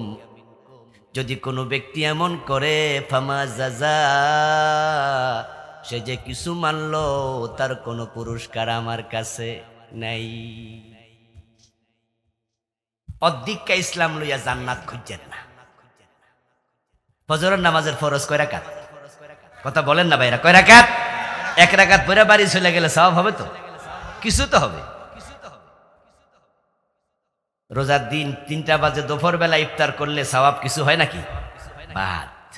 অধিকা জিনিস আল্লাহ নেয় না, এগুলো আল্লাহ নেয় না। সভাপতি সাহেব যদি আজকে ঘোষণা করে মাহফিল থেকে যাওয়ার পথে সবাই 1000 করে টাকা নিয়ে যায় আমার কাছে আপনাদের হাদিয়া দেওয়ার জন্য, আমি 10 লাখ টাকা নিয়ে আসছি। হাদিয়া নেয়া তো জায়েজ আছে, ঠিক না? দেওয়া সুন্নাহ, নেওয়া সুন্নাহ। আমরা হাদিয়া নেয়ার জন্য লাইনে খাড়াইছি, আর উনি কি করলো, 1000 টাকার নোট মাঝখান দিয়ে সিরা সিরা দুজনের বাক করে দেওয়া শুরু করলো। আমরা নিমুনি? আমরা বলবো সভাপতি সাহেব আপনি এসব কি শুরু করছেন? দিলে পুরাটা দেন, অর্ধেকটা দেন কেন? উনি কয় মানুষ বেশি তাই অর্ধেক দিতে আসি। আচ্ছা, টাকাটা যখন মাঝখানে ছিঁড়ছেন তখন তার দাম কত? কি 500 আছে না? কিরে ভাই কথা কয় না কেন? 500 আছে না? গায়ে না 1000 টাকার নোট লেখা আছে, 2 পাশে কিন্তু 1000 লেখা আছে। দেখেন 2 পাশে 1000 লেখা আছে, একটা পাশে ইংরেজি আর এক পাশে বাংলা, কিন্তু সেরার পরে 1 আনা দাম নাই। ইসলাম মানলে পুরা মানো, অর্ধেকটা নিয়ে জান্নাত পাওয়া যায় না। উদখুলু ফিস সিলমে কাফ, এটা আল্লাহর অর্ডার, মন মতো নয়। যে ইমান দামি জিনিস পেয়েছি, সৌভাগ্য। জন্মের পর বিনা কষ্টে ইমান পেয়েছি। মায়ের পেট থেকে বের হলাম, কোলের মাঝে লইয়াই কানের মাঝে কালেমার দাওয়াত আজানের মাধ্যমে পৌঁছিয়ে দিয়েছে, ঠিক না? কি সৌভাগ্য আমাদের। মক্তবে কালেমা পেয়ে গেছি, এই মসজিদ মাদ্রাসায় গিয়ে ইসলাম পেয়েছি। কিন্তু এই ইমানটা 10 কারণে ভেঙে যায়। কয় কারণে ভেঙে যায়? সূরা আন-নিসার 37 নম্বর আয়াতে আল্লাহ বলেন, ইন্নাল্লাযীনা আমানু সুম্মা কাফারু। যারা ঈমান এনেছিল কিন্তু কাফের হয়ে গেছে। সুম্মা আমানু সুম্মা কাফারু, আবার ঈমান এনেছে আবার কাফের হয়ে গেছে। সুম্মা ইজদাদু কুফরা, তারপর কুফরিতে সীমা লঙ্ঘন করেছে, ঈমান আর আনে নাই, কাফের অবস্থায় মরে গেছে। লাম ইয়াকুনিল্লাহু লিয়াগফিরা লাহুম, আল্লাহ তাদেরকে ক্ষমা করবেন না। সূরা নিসা আয়াত নাম্বার 137। আল্লাহ বলতেছে ঈমান আনার পরে কুফরি করলে ক্ষমা নাই। এখন মানুষ কাফের হয় ঈমান আনার পরে 10 কারণে। ছোটকালে মক্তবে শিখেছেন ওযু ভাঙ্গার কারণ, শিখেন নাই? আমার ভাইয়েরা কথা বলেন, শিখেছেন? আচ্ছা, ওযু করার পরে ওযু ভাঙে না? নামাজে দাঁড়াইলে কি নামাজ ভাঙে না? আচ্ছা, রোজা রাখলে কি মাঝে মাঝে রোজা ভাঙে না? ঈমান আনার পর তো ঈমানও ভাঙে। আমার প্রিয় ভাই, রাসূলুল্লাহ সাল্লাল্লাহু আলাইহি ওয়াসাল্লামের হাতে হাত রেখে কালেমা পড়ার পর কাফের হয়ে গেছে এমন ঘটনাও আছে। আপনি আর আমি কে? নবী ছাড়া কারো ঈমানের নিরাপত্তা নাই, কারো ঈমানের গ্যারান্টি নাই। শয়তান যে কারো ঈমান যে কোনো সময় কেড়ে নিতে পারে। আসেন আসেন, বসতে দেন। জি, শয়তান যে কোনো সময় যে কোনো ব্যক্তির ঈমান কেড়ে নিতে পারে। সাবধান। যার পকেটে টাকা নাই তার সতর্কতা দরকার নাই। গাড়িতে উঠেছেন, ঢাকায় যাবেন, আপনাদের পাকুন্দিয়া বাজার থেকে কটিয়াদি বাজার থেকে উঠলেন, আপনার পকেটে 100 টাকা 200 টাকা আছে, এর চেয়ে বেশি টাকা নাই, এটাই দিয়ে দিলেন হেল্পারকে, এখন পকেট খালি। এখন আপনি নাক ডেকে ঘুমান সিটের মাঝে, টেনশন নাই, চোরের বাটফারের কোনো ভয় নাই, কারণ কোনো টাকা নাই। কিন্তু পকেটে যদি 1 লক্ষ টাকার একটা ভান্ডিল থাকতো, তাহলে নাক ডাইকা ঘুমাইলে সমস্যা আছে না নাই? পকেট মাইর কিন্তু টাকাটা নিয়ে যাওয়ার সমূহ সম্ভাবনা। তাই আপনি সতর্ক থাকা উচিত। অন্যের মতো নাক ডাইকা ঘুমায়েন না। আপনার টাকা আছে, আপনি সাবধান হন। ও দোস্ত, যারা বেঈমান তাদের ঈমান নিয়ে টেনশন করা লাগে না, ঈমান তো নাই।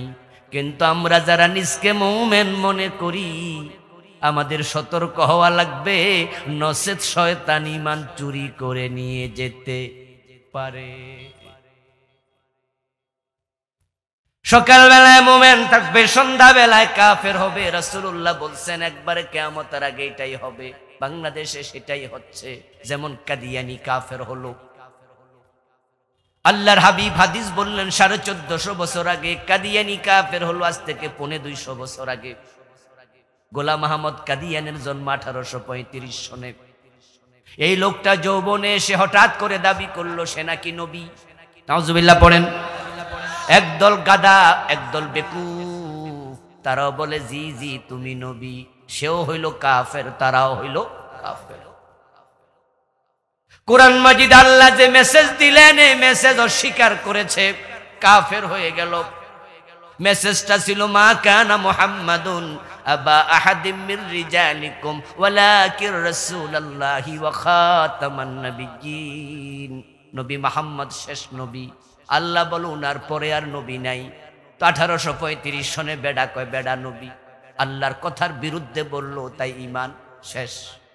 কিন্তু নামাজের বিরুদ্ধে বলে না, রোজার বিরুদ্ধে বলে না।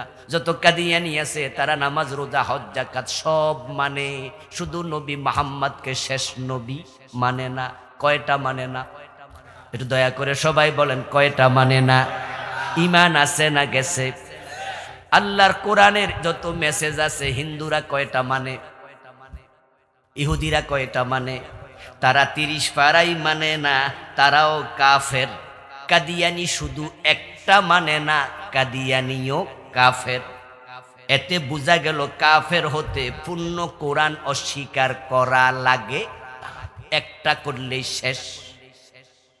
ঠিক অঙ্কের মতো 10 লাইনের অঙ্ক 9 লাইন ঠিক হইছে, 1 লাইন ভুল হইছে, কত পাবেন? যে 10 লাইনে 10 ভুল সে কত? যে অঙ্ক লিখে নাই সে কত? দেখেন হিসাব কিন্তু এক। ভুল একটাও সহ্য করা হবে না। কাফের হওয়ার জন্য একটা আইন না মানলেই এনাফ। এর মানে ঈমানের দাবি হলো সব মানতেই হবে। ইবলিস শয়তান আল্লাহর কয়টা আইন মানে নাই? ইবলিস মুমিন না কাফের? অথচ এতে ইবাদত করতে করতে ফেরেশতাদের সমপর্যায়ে পৌঁছে গেছে। কানা মিনাল জিন, ইবলিস ছিল জিন জাতির সদস্য, সে কিন্তু ফেরেশতা ছিল না। ইবাদত করতে করতে ফেরেশতাদের সমপর্যায়ে চলে গেল। কোন কোন আলেম বলেন সে ফেরেশতাদের টিচার হলো, মুআল্লিমুল মালাইকা হলো। কিন্তু সে কাফের হওয়ার জন্য আল্লাহর শুধু একটা আইন অমান্য করা লাগলো। আল্লাহ বলেছে আদম রে সিজদা করো, সে রাজি হয় নাই। ঈমান আছে না গেছে? এবার আপনাদের কাছে আসি, আওয়াজ দিয়ে বলবেন চোর ধরে হাত কাটো, এমন অর্ডার কোরআনে আসেনি? 54 বছরে কয়জন কাটছেন? ইবলিশ মানে নাই কয়টা? এটা মাথায় রাখা নিজের আত্মসমালোচনা করবেন। এবার জেনা করলে 100 বেত লাগাতে হবে, এমন আইন কোরআনে আছে না নাই? এই 54 বছরের বাংলাদেশে কয়জন লাগাইছেন? আল্লাহর হাবিব সাল্লাল্লাহু আলাইহি ওয়াসাল্লাম তো বললেন আমার মেয়ে ফাতেমা চুরি করলে আমি তার হাতটাও কাটবই। ইসলামের আইন বড় স্ট্রং, কোনো ভেদাভেদ নাই। মদ পান করলে 80 বেত লাগাতে হবে, এমন বিধান আল্লাহর নবীর হাদিসে আছে না নাই? ফারুক আজম ওমর তো নিজের ছেলেকে রেহাই দেন নাই। তো বাংলাদেশে 53-54 বছরে কয়জন রে বেত লাগাইছেন? তো শয়তান মানে না একটা, আর আমরা মানি না। কোরআনের আয়াত হলো আলা লাহুল খালকু ওয়াল আমরু, সাবধান, সৃষ্টি যার, আইন চলবে শুধুই তার। কথাটা কার? জোরে বলেন কার? বলুন না প্রিয় ভাইয়েরা আওয়াজ করে, সৃষ্টি কার? আইন চলবে কার? চলছে কি আল্লাহর আইন না ব্রিটিশ আইন? তো আল্লাহর আইন বাদ দিলে মোমেন থাকলেন কেমনে?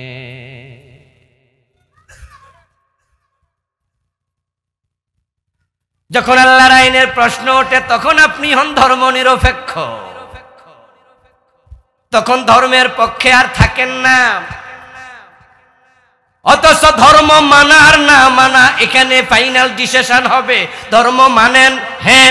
মানি না? হ্যাঁ। দুটার একটা হবে। নিরপেক্ষ বলতে কোনো ফত নাই, হয়তো পক্ষে না হয় বিপক্ষে। সেকুলারিজম কি? ধর্ম নিরপেক্ষতা কি? বিখ্যাত Oxford Cambridge dictionary, Oxford dictionary, এরকম কিছু ডিকশনারি আছে। তার মাঝে আমি কুফর নিয়ে বই লিখেছি, আমার 8টা বই, তার মাঝে এটা বাংলাদেশে চলমান 56টা কুফর লিখেছি। এই বইতে আমি সেকুলারিজমের সংজ্ঞা এনেছি। বিখ্যাত কেমব্রিজ ডিকশনারিতে সেকুলারিজমের যে সংজ্ঞা দেওয়া হয়েছে, the believe that religion should not be involve with the ordinary social and political activities of a country. This is the definition of secularism. এই যে আপনারা ধর্ম নিরপেক্ষতাবাদে বিশ্বাসকারী হয়ে যান, যখন আল্লাহর আইনের প্রশ্ন আসে, সংজ্ঞা হচ্ছে সেকুলারিজম এমন একটা বিশ্বাসের নাম যে সমাজ এবং রাষ্ট্রের অঙ্গে ধর্মের কোনো প্রভাব থাকবে না। নাউজুবিল্লাহ। অথচ আল্লাহ বলছে উদখুলু ফিস সিলমে কাফা। তুমি মুসলিম যখন হবে, তোমার সমাজ, তোমার রাষ্ট্র, তোমার পরিবার, তোমার ব্যক্তি জীবন, তোমার সাংসারিক জীবন, তোমার জীবনের বটম থেকে টপ, পাকঘর থেকে সংসদ ভবন, ব্যক্তি জীবন থেকে আন্তর্জাতিক বলয়, তুমি থাকবে যেখানে, ইসলাম থাকবে সেখানে। আর সেকুলারিজম আপনাকে শিখাচ্ছে যে না না, সামাজিকভাবে অফিস আদালতে ধর্ম দরকার নাই, যে যার মতো মানুষ, যে যার মতো চলার অধিকার তোমারে কে দিল? তুমি না আল্লাহর গোলাম। এক গোলাম কি কখনো স্বাধীন হয়? আর গোলাম যদি স্বাধীন হয়, গোলামই তো থাকে না। আপনি না বলেন আমি আব্দুল্লাহ, আমি আল্লাহর গোলাম। এজন্য কাফের হওয়ার জন্য কুফরি করলে শেষ, ঈমান ভঙ্গ হয়ে যাবে। দ্বিতীয় হলো শিরিক। যদি কেউ শিরিক করে তার ঈমান শেষ। শিরিক মানে কি? শিরিক হচ্ছে যাহা আল্লাহর জন্য খাস, সেটাতে অন্যকে শামিল করা। যেমন সেজদা দেবেন শুধু কাকে? বলুন না, ইবাদতের মালিক কে? যদি এই সেজদা ফিরের পায়ে দেন, তাহলে ইবাদতে ফিরকে শামিল করা হলো, এটার নাম শিরিক। আল্লাহ কোরআনে বলছেন ইনিল হুকমু ইল্লা লিল্লাহ, আল্লাহ ছাড়া কারো আইন চলবে না। তাহলে আইনের মালিক কে? তা আপনারা কেমনে আইন বানান? আল্লাহ বানাইছে একটা, আপনি বানান আরেকটা। এই অধিকার আপনারে দিল কে? আমরা মসজিদে যখন ঢুকি তখন তো আল্লাহর আইন মানি, ঠিক না? মানি 15 মিনিট থাকলে 15 মিনিটে মানি। ঢুকতে ডান পা, বের হতে বাম পা, আল্লাহু আকবার বলে নামাজ শুরু, সালাম ফিরিয়ে নামাজ শেষ। ইমাম মাগরিবের ফরজ 2 রাকাত পরে সালাম ফিরিয়ে দিছে ভুলে, আমরা পিছন দিয়া সবাই লোকমা দেই, হুজুর হইল না, ঠিক না? আর 1 রাকাত আছে, ভুল হইছে। আচ্ছা, ইমাম যদি আপনার বাবা হইতো লোকমা দিতেন না? আল্লাহর আইন এমন মানা মানে ইমাম ভুল করলো সারে না, অথচ এই বেটায় আবার আদালতের চেয়ারে যখন হাকিম হয়ে রায় দেয় তখন আল্লাহর আইনে একটা রায়ও দেয় না। আপনি মসজিদে গেলে আল্লাহর গোলাম, মসজিদের বাইরে বুঝি শয়তানের গোলাম। শিরিক করলে ঈমান যায়। কত রকমের শিরিক যে ঢুকেছে তার কোনো হিসাব নাই। আমার প্রিয় ভাইরা, দয়া করে আমার কথাগুলো ঈমানের স্বার্থে শুনবেন। মরে যাবেন যে কোনো দিন, রাজনৈতিক পরিচয় নিয়ে মরা যায় না। মরে গেলে রাজনীতি শেষ। সবাই মিলে আপনারে কবরে দেওয়ার সময় বলবে বিসমিল্লাহি ওয়া আলা মিল্লাতি রাসূলিল্লাহ, দিলাম রাসূলের দলে। এই জন্য আমার ওয়াজগুলো শুনেন একটু আল্লাহর দিকে তাকায়া, নিজের ঈমানের স্বার্থে। যদি আপনার কলবে শিরিক ঢোকে আপনার ঈমান শেষ। এই দেশে এখন শিরিক বন্যার পানির মতো ঢুকতেছে। এই যে কয়দিন পরে নির্বাচনটা আসতেছে, আমাদের কত নেতা না বুঝে শিরিক করবে। ওরা জানে না, বুঝে না, মাইক হাতে নিয়ে বলবে জনগণ সকল ক্ষমতার উৎস। এমন একটা স্লোগান বাংলাদেশে আছে না নাই? অথচ সকল ক্ষমতার মালিক কে? জনগণ ওসিলা হতে পারে, এর চেয়ে বেশি কিছু না। কুলিল্লাহুম্মা মালিকাল মুলকি তুতিল মুলকা মান তাশা ওয়া তানজিউল মুলকা মিম্মান তাশা। ও নবী, আপনি বলুন, ও রাজাদি রাজা আল্লাহ, ক্ষমতা তোমার হাতে, তুমি যাকে চাও ক্ষমতা দাও। ক্ষমতা কে দেয়? তো জনগণ উৎস হইল কেমনে? তুমি যাকে চাও ক্ষমতা ছিনিয়ে নাও। আল্লাহর আয়াত যে কত সত্য এটা তো আমরা গত আগস্টের 5 তারিখে দেখছি, ঠিক না? কেমনে আল্লাহ একজনের ক্ষমতা একদিনে তুড়ি মেরা নিয়ে গেল, আর একজনকে দুধ থেকে ডাইকা আইনা চেয়ারে বসাই দিল। এদেশের বিএনপি, এদেশের জাতীয় পার্টি, এদেশের জামাত ইসলাম, নেজাম ইসলাম, হেফাজতে ইসলাম, হেরা সরকারের বিরোধিতা করলে 15 বছর সরেন মিয়া, সরেন মিয়া, আমরা বমু, আমরা বমু। আল্লাহ কয় না, ডক্টর ইউনূস বই যেতে জীবনে ক্ষমতা চায় নাই, ঠিক না? এই বেড়া চিন্তাও তো আসিল না, চেয়ারে বইব। আল্লাহ আইনে হেরে বয়। আর যারা ঘোষণা দিছে ভিশন 2041, 2041, এর আগে সারমুনা কেমন ঘোষণা দেয় নাই? 41 সনে পর্যন্ত আসি। আল্লাহ কয় জি না, 41 মিনিটও না। কি আজীব, কি আজীব, কি আজীব যে সালমান এফ রহমান তিনি দাড়ি মাড়ি কামাইয়া পলাইতে চাইছিল, পলাতে পারলো না। আপনারা বলুন তো, বাস্তবতার আলোকে বলেন, একটা হেলিকপ্টার নিয়ে একা একা পলানোর মতো টাকা নাই? বেটা যদি 4 তারিখও টের পাইতো দেশে এরকম কিছু ঘটতে যাচ্ছে, বেটা তো 4 তারিখে ফলে যেত। বুঝেও নাই, ভাবেও নাই এটা হবে। এটা কল্পনাতীত, আমরাও ভাবি না। কি আজীব! আল্লাহ বলে হ্যাঁ আমি ক্ষমতা দেই, আমি ক্ষমতা নেই। না হয় যদি যাত্রাবাড়ি থানার ওসির মতো ঘটনা ওয়াকার ঘটাতো। আপনারা শিক্ষিত সচেতন মানুষ, যাত্রাবাড়ি থানার ওসি সাহেবের নেতৃত্বে কয়েকশো রাউন্ড গুলি ছোড়া হয়েছে। 50-এর কম বেশি বাচ্চাকে রাস্তায় শহীদ করা হয়েছে।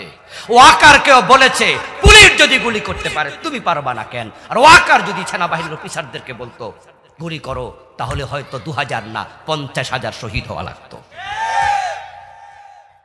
কিন্তু আসমানের মালিক বলছে ওয়াকার এটা তুই করিস না। ওয়াকারকে উনি সেনাপ্রধান বানিয়েছে, উনার আত্মীয়।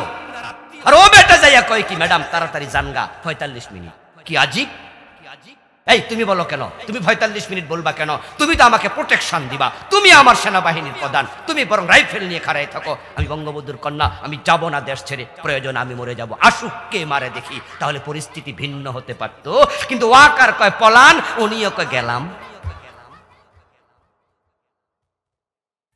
আল্লাহ বুঝিয়ে দিলেন যে ক্ষমতা পাবলিকের হাতে থাকে না, ক্ষমতা কার হাতে? আল্লাহ। শিরিক করবেন না। হিন্দুদের যখন আসে মূর্তি পূজা, কিছু লোক মুশরিক হয়, উলালে নাচ্চা মন্দিরে না যায় মুশরিক হয়। আজীব তো। টেলিভিশনে আসে, পত্রিকায় আসে, আমাদের নেতারা বলে, কর্মীরা বলে, আমরা বলি ধর্ম যার যার, উৎসব সবার। আস্তাগফিরুল্লাহ, তোমার ঈমান শেষ। কোরআনের উল্টা কথা বলা যাবে না।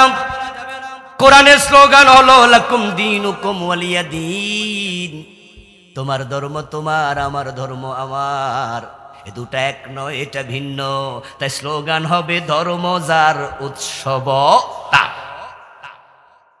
হিন্দুরা মূর্তি পূজা করবে, আমরা বাধা দেব না। ইসলাম আমাদেরকে বাধা দিতে বলেনি। ইসলাম বলছে ফাযাক্কির ইন্নামা আনতা মুযাক্কির লাস্তা আলাইহিম বিমুসাইতির। আপনি দাওয়াত দেন, দাওয়াত যদি না শোনে আপনার কোনো দায় নাই, হিসাব আমি নেব। ইন্নামা আলাইকাল বালাগ ওয়া আলাইনাল হিসাব, কোরআনের আয়াত। ও নবী, দাওয়াত দেওয়ার দায়িত্ব আপনার, কে দাওয়াত গ্রহণ করলো, কে প্রত্যাখ্যান করলো, সেটার হিসাব নেয়ার দায়িত্ব আমার। আপনি জোর করে কাউকে মুসলমান বানাবেন না। হিন্দুরা মূর্তি পূজা করুক, খ্রিস্টানরা গির্জায় যাক, ইহুদিরা সিনেগাগে যাক, যাবে বৌদ্ধরা তাদের প্যাগোডায়। ইসলাম বলবে লাকুম দীনুকুম ওয়ালিয়া দীন। আমরা বাড়াবাড়ি করব না, জবরদখল করব না, জবরদস্তি করব না। তবে তাদের মূর্তি পূজাকে আমরা উৎসব স্বীকৃতি দিতে পারি না। এটা শিরক, এটা শিরক, এটা শিরক। শিরকের চেয়ে বড় কোন অন্যায় আর নাই।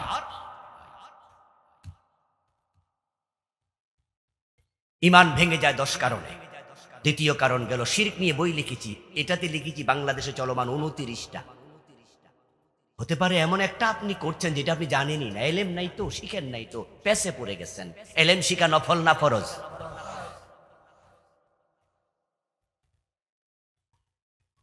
প্রিয় ভাইয়েরা, ইলম শিখবেন। মাঝে মাঝে পত্র পত্রিকায় খুলে দেখি, ইত্তেফাক পত্রিকা সহ কিছু কিছু পত্রিকায় আধা পৃষ্ঠা ব্যাপী বের হয় রাশি ফল। কুম্ভ রাশি, মর্কট রাশি, তুলা রাশি, এই রাশি, ওই রাশি, কন্যা রাশি। তারপরে বর্ণনা আসে যাদের কন্যা রাশি তাদের আগামী সপ্তাহ ভালো যাবে। হ্যাঁ, লেখা যায় না, বিবাহে কল্যাণময় মেয়ে পাওয়া যাবে, সামনে ব্যবসায় পুঁজি দিলে ভালো হবে, ইত্যাদি ইত্যাদি। আর তুলা রাশিওয়ালা মুস্কি মুস্কি হাইসা কয় যাক, 1 সপ্তাহ রিল্যাক্স। অথচ 1 সেকেন্ড পরে কি হবে শুধু কে জানে। ভবিষ্যৎ সম্পর্কে কেউ জানে, এটা মনে করা শিরক। হাতের রেখা দেখানোর জন্য ঠাকুরের কাছে কেন যান, গণকের কাছে কেন যান? কেউ জানে না কি হবে। গায়েবের মালিক কে? আল্লাহ। ছেলে হোক মেয়ে হোক, 2টি সন্তান যথেষ্ট। আর একটা স্লোগান আমাদের ঈমান ধ্বংস করে দিয়েছে, শেষ করে দিয়েছে। শিখবেন, এই বইটা নিয়ে যাবেন, আমার ড্রাইভারের কাছে আছে। 8টা বই আছে, এটাও আছে। 29টা লিখেছি। কোনটা আপনার ভিতরে আছে আমি জানি না। আপনি মনে মনে ভাবছেন আল্লাহরে বলে দেবো আল্লাহ আমি জানি না, আল্লাহ বলবে জান্নাতে ঢুকে যাও। এত সোজা না? যাই না, বিষ খাইলে সমস্যা আছে না? নাই, মরে যাবেন। কিন্তু না জানলে কি হয়েছে? শরবত মনে করছিলেন তো শরবত না, এটা বিষ। খাইয়া দেখেন 12টা বাজে। ছেলে হোক মেয়ে হোক, 2টি যথেষ্ট। কেন বলে? বেশি হলে খাওয়াবে কে? তো তাহলে যে 2 জন আছে, সেই 2 জনরে খাওয়ায় কে? কথা বলবেন না আমার সাথে? ওই 2 জনরে খাওয়ায় কে? এই যে 2 জন যথেষ্ট, তাহলে 2 পর্যন্ত তো গেছেন নাকি? আচ্ছা, 2 পর্যন্ত যে গেলেন, 2 জনরে খাওয়ায় কে? তো আল্লাহকে 3য় জনকে খাওয়ানোর ক্ষমতা নাই। 4 জন হলে খাওয়াতে পারবে না। ঈমান কোথায় তোমার? এত হালকা কেন তোমার ঈমান? পৃথিবীর সবচেয়ে বেশি মানুষ চায়নাতে। চায়না কি গরিব দেশ? আহা, মুসলমান মানুষকে কখনো বোঝা মনে করবে না, বরং মানুষ হচ্ছে সম্পদ। قال رسول الله صلى الله عليه وسلم الناس معادن كمعادن الذهب والفضة رواه البخاري। রাসূল বলে একটা মানুষ স্বর্ণের খনির মতো দামি। তাকে প্রশিক্ষিত করো, কাজে লাগাও। ও ভাই, পৃথিবীর যত জ্ঞানী গুণী পণ্ডিত লেখক সাহিত্যিক খোঁজ নিয়ে দেখেন, অধিকাংশই বাবার দ্বিতীয় সন্তান না। প্রথমটা তো নাই না, চতুর্থ, তৃতীয়, পঞ্চম, জাকের নায়েক নাকি নবম, আমাদের রবীন্দ্রনাথ ঠাকুর নাকি 14তম না কত। এইভাবে হিসাব দেন আবুল কালাম আজাদ বাসার, আমিও পঞ্চম। তো আমার বাবা দুইটা কইলে আমার ফাইতেন কই? কথা বলছেন না? আমার বাপ যদি কইতো ছেলে হোক মেয়ে হোক দুইটা যথেষ্ট, তাহলে আমিও তো দুনিয়া আইতাম না, তো হুজুর ফাইতেন কই? আপনারা যারা এখানে আছেন, আপনার বাবা যদি কইতো দুইয়ে শেষ, তা আপনি আইতেন করতে? বরং সন্তানকে মানুষ করেন, কাজে লাগা। মুখ দিয়েছেন যিনি, আহারও দেবেন তিনি। আমরা উসিলা দেব। আমার বন্ধু, তৃতীয় কারণ ঈমান ভাঙ্গার নেফাক। যদি অন্তরে মুনাফিকি ঢোকে তাহলে ঈমান চলে যায়। তাই মুনাফিকিকে অন্তরে জায়গা দেয়া যাবে না। এখন কার অন্তরে মুনাফিকি আছে কেমনে বুঝবেন? অন্তরের খবর জানে কে? আল্লাহ বলে, ওয়া ইযা কিলা লাহুম তাআলাউ ইলা মা আনজালাল্লাহ ওয়া ইলার রাসূল রাআইতাল মুনাফিকিনা ইয়াসুদ্দুনা আনকা সুদুদা। ও প্রিয় নবী, মুনাফিক কেমনে চিনবেন? যখনই বলা হবে আসো কোরআনের দিকে, আসো হাদিসের দিকে, লিয়াহকুমা বাইনাহুম, আমরা কোরআন হাদিস দিয়ে সমাজ চালাতে চাই, দেশ চালাতে চাই, ব্যক্তি চালাতে চাই, বিচার করতে চাই, তখন তারা বলবে এ কামে আমি নাই। যারা কোরআনের আইনের পক্ষে আসে না, ও নবী, তারাই হলো মুনাফিক। আর কেমনে বুঝাইলে বুঝবেন? আল কাইয়িসু মান দানা নাফসাহু ওয়া আমিলা লিমা বা'দাল মাউত, হাদিস তিরমিজি শরীফে আছে।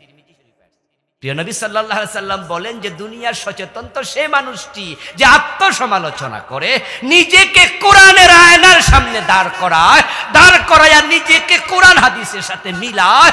যদি মিলে আলহামদুলিল্লাহ বলে, যদি না মিলে সংশোধন হয়, সে হলো চালাক। আপনি কোরআনের আইনের পক্ষে কেন আসেন না? তাতে আপনি মুনাফিক।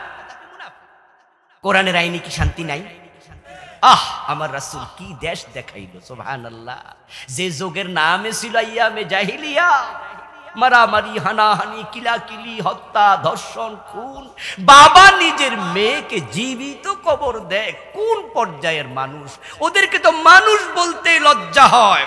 কিন্তু ইসলাম যখন আসলো, এমন সমাজ আসলো, নবীজি বলেন খায়রুল কুরুনি কারনি, আমার যুগ দুনিয়ার সর্বসেরা যুগ। চুরি নাই, ডাকাতি নাই, চিন্তাই নাই, মারামারি নাই, অর্ধ দুনিয়া হযরত ওমর চালালেন। শান্তি কাকে বলে? ওমর অর্ধ দুনিয়ার সম্রাট, গাছতলায় দিনে দুপুরে একা একা ঘুমায়, মাটির মাঝে শুয়ে, কোনো বডিগার্ডের প্রয়োজন হয় না। শান্তি কাকে বলে? আমার দেশের একজন এমপি, একজন মন্ত্রী একা একা নিজের বাড়িতে যেতে পারে না। আমাদের ঢাকায় ফার্ম গেটে আমার বাসা পাশেই তো কাউরান বাজার। কাউরান বাজারে বাজার করতে আমি চলে যাই, আমি নিজে নিজে বাজার করি, আলহামদুলিল্লাহ। অনেকে মাঝে মাঝে দেখা হইলে হুজুর আপনি বাজারে, আমি কই কি হয়েছে, অসুবিধা কিছু? না না না, ভাবছি ফাইক ফেয়াদা। আমি কই কেউ লাগে না, কারণ নিজের মরিচ নিজে কেনার মাঝে যে মজা আরেকজনের দিয়ে কিনানো যায়, ও বেটা কি বোঝে কোন মরিচটা খাইতে আমার মজা লাগে? কিন্তু আমি যদি এমপি হয়ে যাই, মন্ত্রী হয়ে যাই, তখন আমিও কিন্তু নিরাপত্তাহীন হয়ে যাব। আর কাউরান বাজার যেতে পারবো না রে, মন চাইলেও শুটকি কিনে আর খেতে পারবো না। একটু এলোমেলো হাওয়া, একটু রাতের বেলায় গেঞ্জি গায়ে দিয়া ঘুরবো, সুযোগ আর নাই। এত অনিরাপত্তা আমার দেশে। আর অর্ধ দুনিয়ার সম্রাট মদিনা থেকে জেরুজালেম চলে গেছে, 1000 কিলোমিটারের বেশি, একা একা, শুধু একজন চাকর, সাথে কোনো বডিগার্ড নাই, দরকারও নাই।